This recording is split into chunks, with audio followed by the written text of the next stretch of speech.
hack squat first. So with the hack squat, what you're talking about is you want hands behind, or the barbell's behind you. And you're holding onto it. If you're using a barbell, I'll just use a dowel. Sure. So can you see this? I can. Yep. So if you got a dowel there, okay. Now with your arm position, you're in humeral extension. Where is humeral extension going to drive air? Was he going to drive it in front? It is. Where in front, specifically? Like which level? Mm-hmm. I don't know. I want to say like T5-ish. Think Creed. Can you take me higher? So higher? It's manubrium. Okay. Manubrium level, which is like T2, T4-ish. And so you got to think about this. As I extend the humerus, the clavicle is going to anteriorly rotate, which is going to kick in subclavius. All right? Where does subclavius attach? First rib.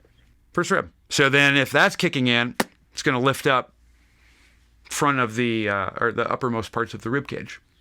Okay. Okay?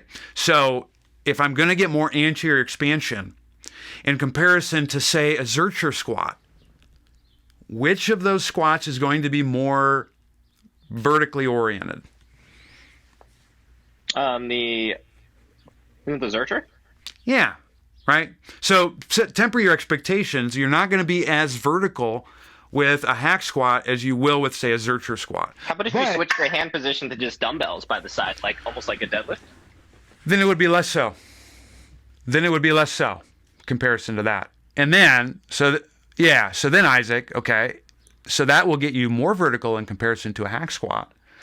Still going to be less than a Zercher, but then if you brought the DBs a little bit more forward, then it would allow you to be a little bit more vertical because you're going to bias a little bit more posterior expansion.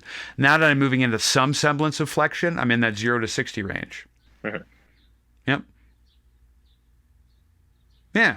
That's looking pretty good, by the way. So this would be okay. Now, if I did this, is that shoving forward? I don't know if you can see that. If I do that, is that shoving the pelvis forward rather than being here? Did you lose heel contact? I can't tell because you're kind of small. I didn't. No. Okay. I still have heel contact, but I just brought everything that way while holding the heels. Well, it depends. Well, so at the bottom, right? It depends on where you're getting that movement from.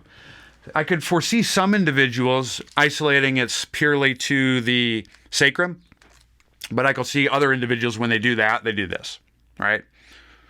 So, which would be they actually round the lumbar. Yeah. Can you see that ramp there? I can. But ideally, if you're doing it at the bottom, chances are you're getting the round through the lumbar because it's got to be a progressive. So, does that look okay so far? Yeah. So this would feel vertical to me if I just came straight down. So right there you lost. Yeah. So right there you lost a little bit of the tuck, Isaac. And what I'm looking at, folks, is you can see that he kind of gets a little bit of an anterior orientation. We can't specifically say where, and also recognize too, folks, Isaac is a wide ISA, so he's going to be a little bit more hinge-like anyways.